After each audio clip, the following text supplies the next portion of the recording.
Alright guys, welcome back. Today we are going to talk about rate of perceived exertion and reps in reserve. So this is part of an essay on my website called Are You Training Hard Enough? On www.dantesinese.com. The link to that essay will be down in the description below on whatever platform you are watching this. So, are you training hard enough? This is the question. How do you know if you are actually putting in your all? Is there something inside you telling you that there is more to give? These are very interesting questions, and I think I set up a framework to actually help you determine whether you are training hard enough. So when you are training, there's two ways to actually assess whether you are training hard enough. So there's a quantitative approach and a qualitative approach. A quantitative approach is what you would do in a training program, which is what we discussed in the last video, which is seeing your weights, seeing your reps, seeing your sets, and actually comparing them across weeks.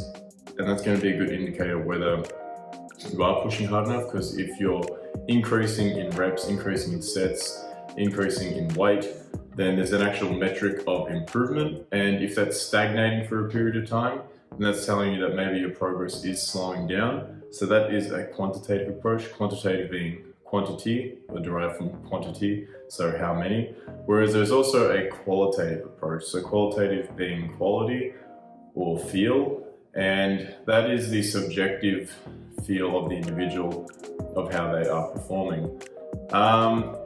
What is the use of doing a qualitative approach?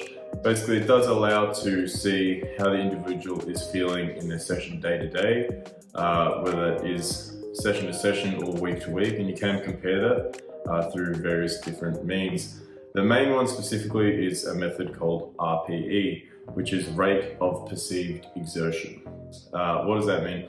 It was invented by a man named Gunnar Borg in the 1960s. It was originally derived in a paper which had a scale from 6 to 20, and they sort of correlated to heart rate.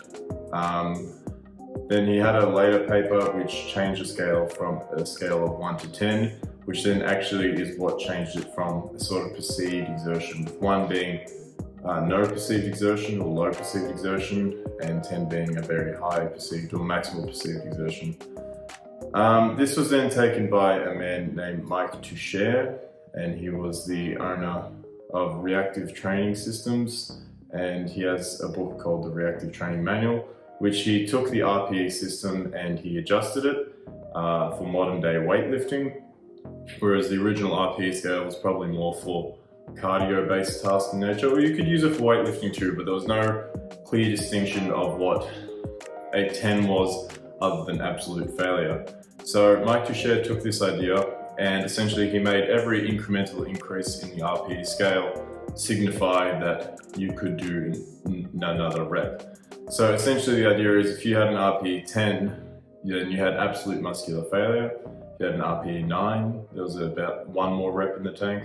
If you had an RPE 8, then there was about 2 more reps in the tank, with the 0.5 increments being potentially another X amount of reps. So an RPE 8.5 means maybe there was another 2 reps. This sort of set was revolutionary in the weightlifting community, because it actually really gave people a way to quantify the subjective feel session to session.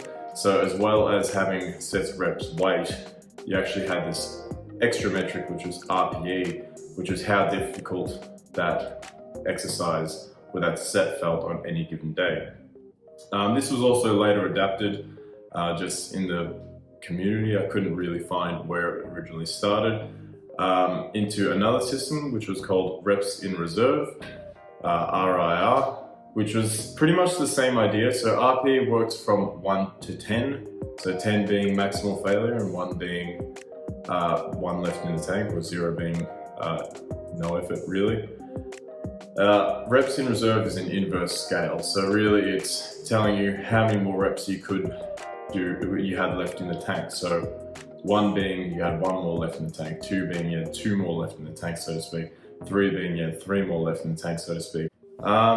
Now, why use these measures, which I mean we touched on before, but It's the idea that instead of just having sets of reps weight, you actually have another measure, which is how it feels on any given day.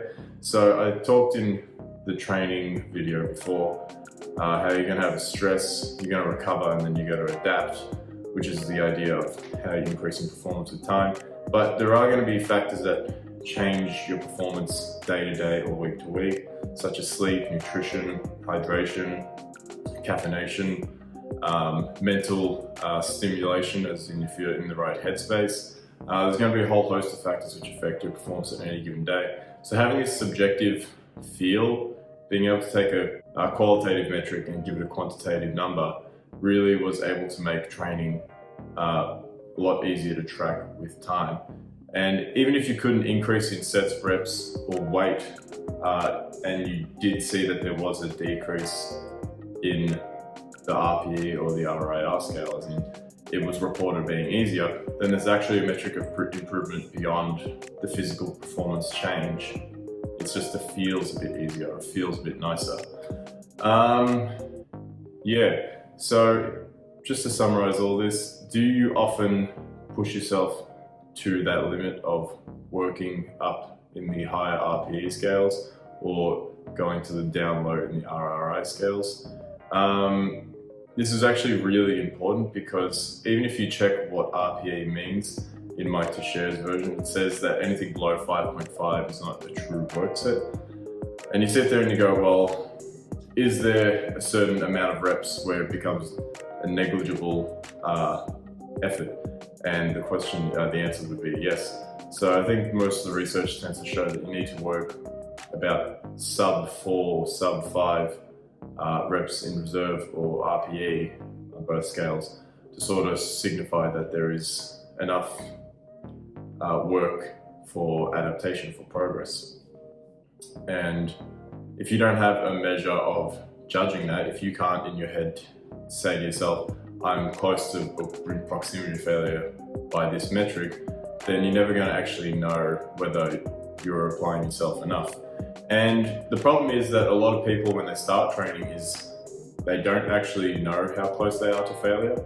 So a good exercise I like to do with a lot of the people that start with me, or some of my clients, just to remind them, is I actually get them to grab a dumbbell and I get them to squat. And I'll ask them how many sets they think they can, how many reps they think they can do.